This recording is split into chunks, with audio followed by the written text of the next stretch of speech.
کہ کوئی غیر مسلم تحریک ہے، ان سب کے پیچھے اگر آپ کہیں کہ کوئی غیر مسلم تنظیم ہے، ان سب کے پیچھے اگر آپ کہیں کہ کوئی غیر مسلم طاقتیں ہیں، تو وہ ساری چیزیں ہو سکتی ہیں، وہ سارے فیکٹ ہو سکتے ہیں، لیکن اگر سب سے بڑی بات ہے، اگر کوئی سب سے بڑی وجہ ہے تو غیر مسلم تحریک نہیں ہے، وہ غیر مسلم طاقتیں نہیں ہیں، وہ RSS نہیں ہے، وہ ہندو مہاسبھا نہیں ہے، وہ کوئی اور نہیں ہے، ہماری اپنی غفلت ہے۔ آج 15 اگست کا دن آئے گا، سارے لوگ آزادی کا جشن منانے میں مغرور رہیں گے، سارے لوگ آزادی کا جشن منائیں گے، ہمارا کیا نوجوان، کیا ہمارا بوڑھا، کیا ہمارے اسکولی بچے۔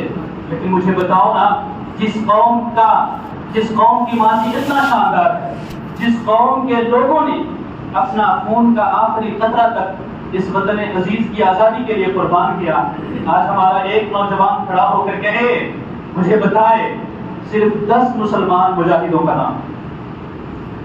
ارے ایسا تو نہیں کہ ہمارے پرخوں نے آزادی کے لیے قربانی نہ دی؟ اگر ہمارا فرض خیر آبادی نہ ہوتا تو جسے آپ غدر کہتے ہیں 1857 کی جنگ، وہ نہ ہوتی۔ اور یہ ہم نہیں کہتے، غیر مسلموں کی تاریخ پڑھیے، پنڈت جواہر لال نہرو نے جو لکھا وہ پڑھیے، اور جتنے لوگوں نے لکھا، انگریزوں نے جو لکھا، باضابطہ طور پر انہوں نے یہ لکھا ہے کہ 1857 میں اگر سارے سپہ سالاروں کو اپنی جگہ چھوڑ دیں، لیکن اگر آپ دماغ کہیں اس کے پیچھے جو تھا تو فضل خیر آبادی کا دماغ۔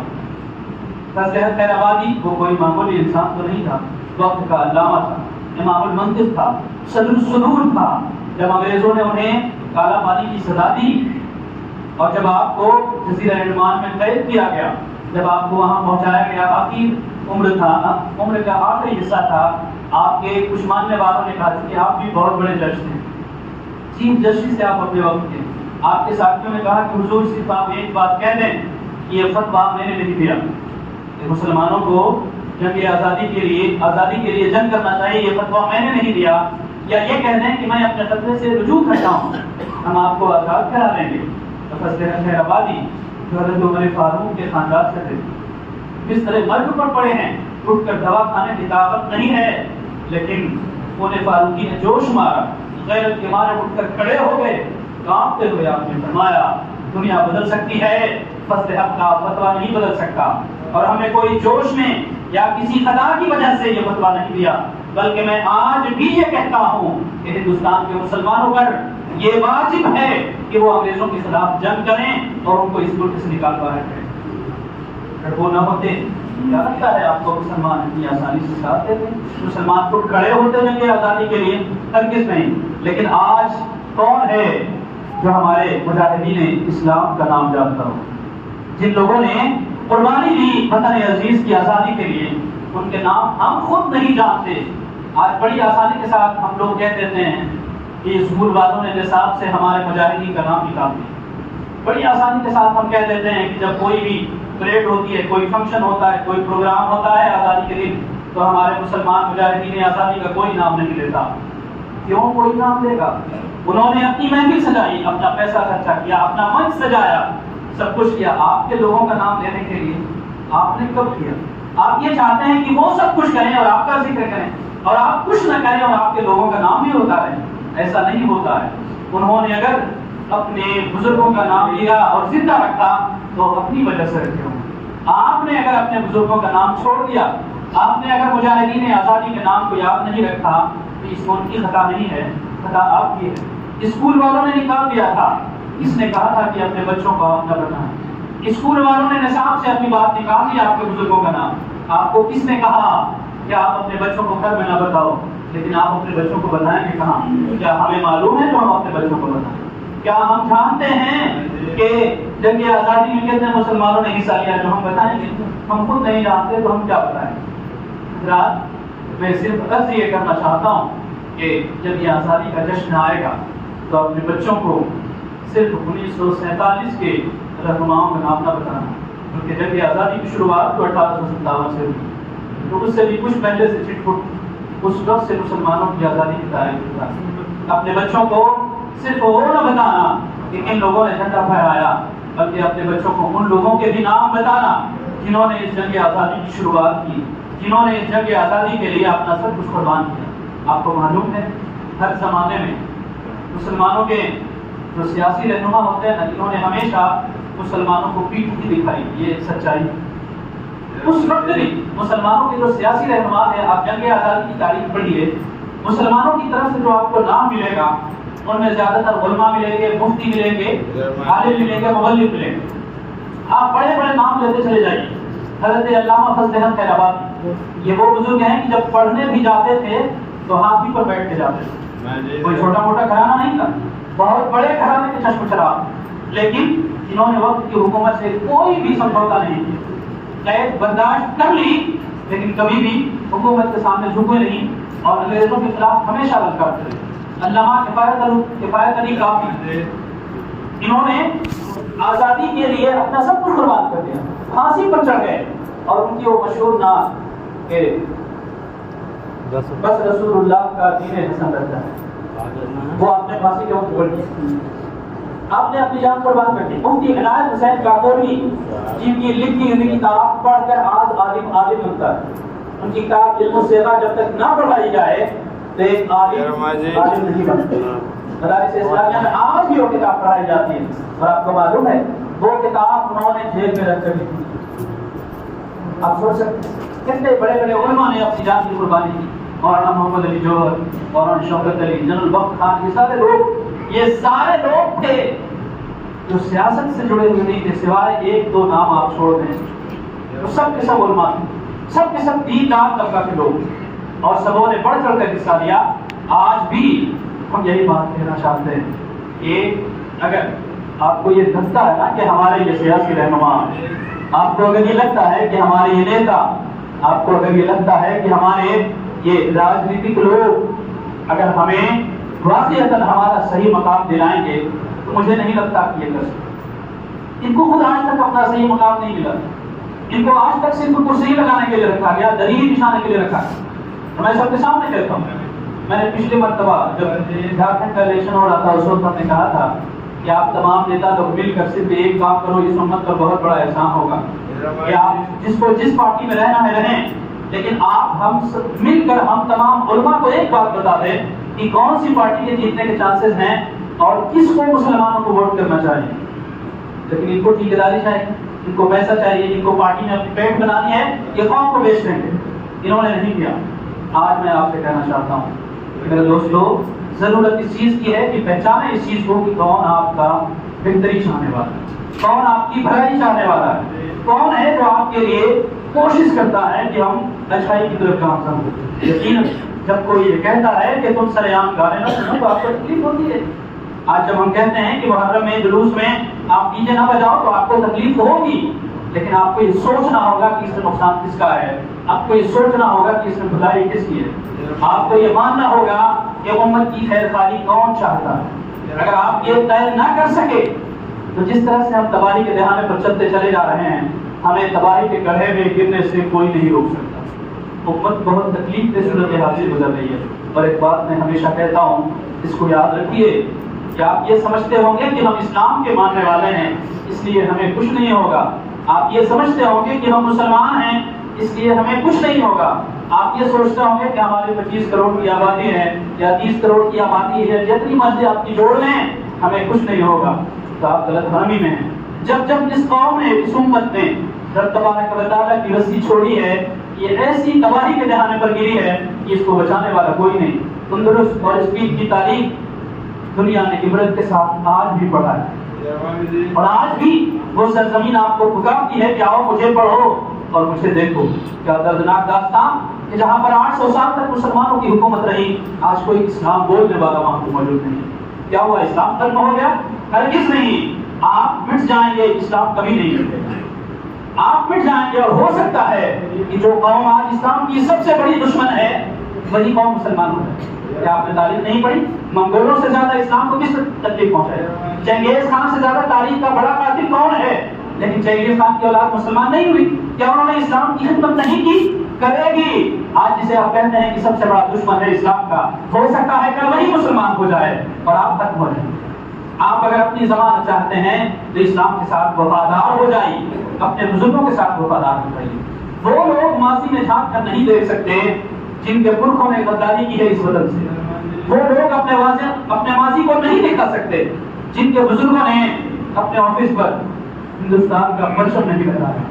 وہ لوگ اپنے بزرگوں کا ذکر نہ کریں جنہوں نے اس وطن سے وفاداری نہیں کی ہے. لیکن ہمارے پرکھوں نے، ہمارے بزرگوں نے مرتے دم تک اس وطن سے وفاداری. ہم کیوں نہیں اپنے بزرگوں کا نام لیتے؟ جو لوگ کل انگریزوں سے معافی مانگتے تھے آج ان کو ہیرو بنا دیا گیا. کیا آپ یہ سب کچھ نہیں دیکھتے؟ اور جن لوگوں نے انگریزوں کے خلاف ڈٹ کر مقابلہ کیا آج ان کا نام لینا پاپ ہو گیا اس دنیا میں. آج ان کے نام پر کتے پالے جاتے ہیں. کیا آپ کو محسوس ہوتا ہے؟ آپ سروے کیجیے اور پڑھیے. ایک سروے کے مطابق سب سے زیادہ ہندوستان میں کتوں کا نام رکھا جاتا ہے وہ ٹیپو ہے. اور اس میں ہمارے مسلمان بھی ہیں. یہ ٹیپو نام کہاں سے آیا بھائی؟ باضابطہ طور پر ایک منصوبہ بند طریقے سے سب سے پہلا نام جو ہندوستان میں تاریخ کے اوراق میں ملتا ہے ٹیپو عرفی نام وہ فتح علی کا ملتا ہے. یہ فتح علی کون تھا؟ جس کو ٹیپو سلطان آتے ہیں. یہ ٹیپو سلطان کیا تھا آپ کو معلوم؟ اس کی تلوار پر لکھا ہوا تھا یا شیخ عبد القادر جیلانی شیخ اللہ. تہجد گزار، پنج وقتہ باجماعت نماز ادا کرنے والا اور ایک بڑے گھرانے کا چشم و چراغ، ایک دینی انسان، وقت کا حکمراں ہونے کے باوجود بھی تہجد کی نماز بھی قضا نہیں ہوتی تھی جس پر دیکھ ملک سے وطن سے اس طرح وفاداری کی، اپنی جان قربان کرنا تو پسند کر لیا. آپ کے حواریوں نے، آپ کے آس پاس کے لوگوں نے کہا تھا کہ حضور جب کا رخ جس طرف جا رہا ہے ایسا لگتا ہے کسی نے ہمارے ساتھ غداری کی اور ہم اب نہیں بچ سکتے. ایسا ہے کہ ایک محفوظ راستہ ہے، ہم نکل چلتے ہیں. اس نے اس وقت کیا کہا تھا؟ آپ نے سنا ہوگا کہ شیر کی ایک دن کی زندگی لومڑی کی ہزاروں سال کی زندگی سے بہتر ہے. اور آج تک وہ جملہ ہر انسان کہتا ہے، ہر انسان بولتا ہے.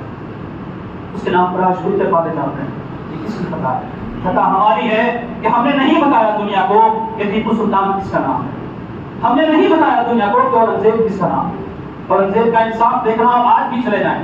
آج بڑے بڑے سنجیدہ لوگ بھی، پڑھے لکھے لوگ بھی کہتے ہیں کہ اورنگزیب ایک قاتل تھا، ایک دہشت گرد تھا، اورنگزیب ایک ظالم و جابر حکمراں تھا. لیکن اگر اس کا انصاف دیکھنا ہو اورنگزیب کا تو بہت زیادہ دور نہیں ہے. چلے جائیں آپ بنارس کی سرزمین پر. آج بھی وہ مسجد گیان، یہ دھریرا مسجد کے نام سے جس کو بلایا جاتا ہے، یا اس کا ایک اور نام شکنتلا مسجد بھی ہے. آپ جائیے اور اس کی تاریخ پڑھیے، آپ کو پتا چلے گا کہ اورنگزیب کس قدر انصاف کرنے والا انسان تھا. آج جو لوگ اردو نام برداشت نہیں کر پاتے نا، انہی کے باپ دادا تھے جن کی ایک بچی کو انصاف دلانے کی خاطر جب اس نے اورنگزیب سے فریاد کی تو جب تک اسے انصاف نہ دلایا اس وقت تک پانی کا ایک قطرہ بھی اپنے حلق سے نہیں اتارا تھا. اور دلی سے بنارس آ کر اس وقت میں اس نے اپنے ابراہیم نامی کوتوال کو دو ہاتھیوں کے پیروں میں باندھ کر پاڑ دیا تھا اور کہا تھا کہ ہمارے ملک میں، ہماری سلطنت میں، چاہے وہ مسلم ہو یا غیر مسلم ہو، جو بھی کسی پر ظلم و ستم کرے گا ہم اسے برداشت نہیں کر سکتے. کس کے لیے؟ ایک غیر مسلم پنڈت گھرانے کے لیے. اور آپ کو معلوم ہے کہ جہاں پر بیٹھ کر اس نے اس وقت پانی پیا تھا اور کہا تھا کہ بیٹا جب سے تم نے ہمارے پاس شکایت کی اس وقت سے ہم نے پانی نہیں پیا، مجھے پانی پلاؤ. جہاں پر بیٹھ کر پانی پیا تھا وہیں پر وہ مسجد بنائی اور اس لڑکی کا نام شکنتلا تھا. وہ مسجد آج بھی شکنتلا نام سے مسجد موجود ہے اور وہ مسجد کی زمین دی تھی اسی پنڈت گھرانے نے. اور آج بھی اس کے وہ دستاویز موجود ہے جو اورنگزیب نے لکھ کر دیا تھا کہ جب تک یہ مسجد رہے گی اس مسجد کا متولی اور اس مسجد کی دیکھ ریکھ کرنے والے سب کے سب اسی پنڈت گھرانے کے لوگ رہیں گے. آج بھی اس مسجد کی دیکھ ریکھ اسی گھرانے کے لوگ ہوتے ہیں. لیکن اس جیسے شخص کو آج قاتل بنا دیا گیا، دہشت گرد بنایا گیا. غلطی ان کی نہیں ہے. لوگ تو دوسروں کی شہید دلانے کی کوشش کرتے ہی ہیں. غلطی ہماری ہے کہ ہم نے خود بھی نہیں جانا اور نہ کسی کو کبھی بتایا. آج جب 15 اگست آئے گا تو ہم تمام رہنماؤں کے نام لیں گے، سب کا نام لیں گے، لیکن ہم ایک مسلمان رہنما کا نام نہیں لینا، اس لیے کہ ہمیں پتہ نہیں ہے. میں 15 اگست کو یوم آزادی کے طور پر منانا اپنے لیے فخر سمجھتا ہوں. یہ بات آپ کو بتا رہا ہوں. اور سب سے پہلے میں آزادی کا جشن منانے کی کوشش کرتا ہوں. شریعت شرط یہ ہے کہ کوئی کام اس میں شریعت کے دائرے کے خلاف نہ ہو. اگر کوئی ایسی محفل ہو تو میں سب سے آگے وہاں پر رہنا چاہتا ہوں. لیکن کیونکہ آج جو محفلیں ہوتی ہیں وہ ایسے لوگ ہاتھوں میں ہوتی ہیں، ایسے لوگوں کے ساتھ ہوتی ہیں کہ جہاں پر ہم نہیں بیٹھ سکتے. اس لیے کہ ہمارے لیے شریعت سب سے پہلی ہے. لیکن تکلیف اس بات سے ہوتی ہے کہ ہم اپنے لوگوں کا نام نہیں لیتے. آپ میں سے بہت سارے لوگ ہو سکتا ہے جمعہ کے بعد یہ کہیں گے یہ مسجد ہے یا کوئی سیاست کا میدان، یہاں پر اس طرح کی باتیں ہوتی ہیں. لیکن ایک بات میں نے آپ کو بہت پہلے کہی تھی اور آج بھی کہتا ہوں کہ میں اس ممبر و محراب کا ذمہ دار بنایا گیا آپ کی طرف سے، شریعت. یہاں رہنے کے لیے پابند ہوں آپ کی طرف سے، لیکن اگر یہاں نہ رہوں تو کہیں بھی رہوں تو شریعت کی طرف سے اس کے لیے پابند کیا گیا، اور مجھے یہ بات معلوم ہے کہ کہاں کون سی بات کرنی ہے۔ اگر آپ مجھے بتائیں گے کہ کہاں کون سی بات کرنی ہے، پھر آپ خود کہیں گے کون سی بات کرنی ہے، پھر ہماری ضرورت۔ اور ایک بات سن لیجیے، سیاست وہ نہیں جو صرف سڑکوں پر کی جاتی ہے۔ مصطفیٰ دار رحمت اور ان کے ماننے والوں نے مسجد نبوی شریف سے سیاست کی شروعات کی، اور اس امت کو آج پھر اسی سیاست کی ضرورت ہے۔ اس امت کو آج پھر یہ ضرورت ہے کہ ایسے لوگ سیاست کے میدان میں آئیں جو جانتے ہیں کہ شریعت اور سیاست کو ایک ساتھ ملا کر کیسے چلا جاتا ہے، جو یہ جانتے ہیں کہ یہ ملک کا آئین ہمیں کس طرح سے دین بچانے کی اجازت دیتا ہے، دین پر عمل کرنے کی اجازت دیتا ہے۔ آج اس وقت جب پورے ملک وطن عزیز میں آج ہر شخص کے لیے یکساں نظام حکومت اور نظام زندگی لاگو کرنے کی بات ہوتی ہے، تو اس وقت ہم کہتے ہیں کہ کیا ہم نے وطن عزیز کے لیے اسی لیے قربانی دی تھی کہ ہم اپنے طور پر اپنی زندگی بھی نہ گزار سکیں؟ اگر آپ یہ کرنا چاہیں گے تو ہمیں یہ کبھی بھی برداشت نہیں ہوگا، ہمیں یہ کبھی بھی قبول نہیں ہوگا۔ لیکن یہ بات اگر صرف ہم کہیں تو ہمارے کرنے سے کیا ہوتا ہے؟ ہمارے نوجوان کو تو یہ بھی پتا نہیں ہے کہ ہمیں کیا کرنا ہے جیسے حالات۔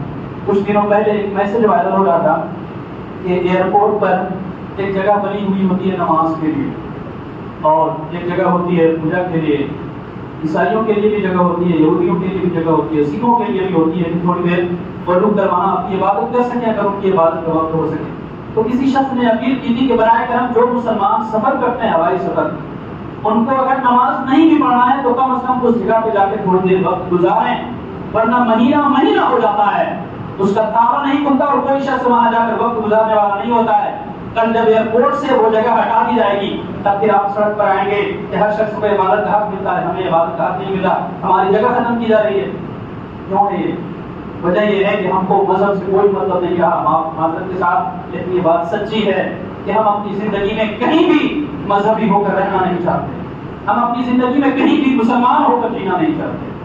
آج جب یوم آزادی کا دن آئے گا نا، آپ خوب جوش و خروش سے، میں تو کہتا ہوں لوگ جلیبی بانٹتے ہیں، آپ اس سے مہنگی مٹھائی بانٹتے ہیں۔ لوگ کہتے ہیں آپ ایک سادہ سے کپڑے کا جھنڈا پھیلاتے ہیں، یقیناً وہ سادہ کپڑا ہو یا جو بھی ہو، ہمارے ملک کا پرچم ہونے کے ناطے بہت ہی نہایت ہی احترام کے لائق ہے، لیکن میں کہتا ہوں کہ آپ وہ چاندی کا کپڑا پھیلائیں، آپ سونے کے تار سے بنا ہوا آپ جھنڈا پھیلائیں، جو بھی کریں آپ کم ہے، لیکن کم از کم خود تو بھی جانیں کہ ہم کیا ہیں۔ کیا سب دن کرسی لگاتے رہیں؟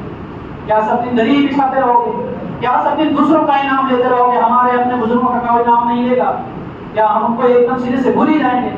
آج تک ہم کم از کم کچھ لوگ تو ہیں جو جانتے ہیں کہ یہ لوگ بھی جنگ آزادی میں تھے۔ اگر یہی حال رہا نا، یہی حال رہا اگر، تو کل لوگ یہ پوچھیں گے کہ کیا مسلمان بھی جنگ آزادی میں تھا؟ تب پوچھیں گے لوگ۔ ابھی تک تو کم از کم اتنا مانتے ہیں لوگ کہ مسلمان تھا، لیکن کل آپ کے بچے پوچھیں گے کہ بابا جان جب گاندھی جی لڑ رہے تھے، جب دوسرے لوگ لڑ رہے تھے، اس وقت مسلمان کہاں تھا؟ انہوں نے جنگ آزادی میں حصہ کیوں نہیں لیا؟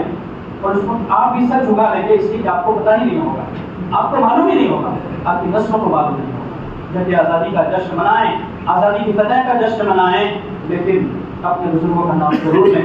اگر دوسرے اپنی محفل میں نہیں لیتے تو یہ آپ کی ذمہ داری ہے، سماج کے سربراہان کی ذمہ داری ہے، سماج کے رہنماؤں کی ضروری ہے کہ آپ ایسی محفل سجائیں جہاں پر اپنے بچوں کو بتائیں کہ ہمارے ملک کی آزادی کے لیے مسلمانوں نے کیا کیا قیمت دی ہے، کیا کیا نذرانے پیش کیے ہیں۔ پروردگار عالم کی بارگاہ میں دعا ہے الہ العالمین ہم سب کو سچا پکا مسلمان کرنے کی توفیق